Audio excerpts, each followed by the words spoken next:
Now reporting, David Muir. Good evening, and we come on the air at this hour because we are following developments out of Manchester, England. Reports of an explosion at an Ariana Grande concert at the Manchester Arena there, one of the largest arenas in...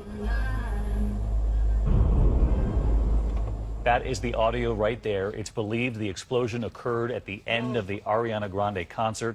The video coming in from the scene tonight, you can see concertgoers racing out of the arena in horror. We are told the artist herself is okay. What's unclear at this hour is whether the outside perimeter. Authorities, as you can see, are on the scene.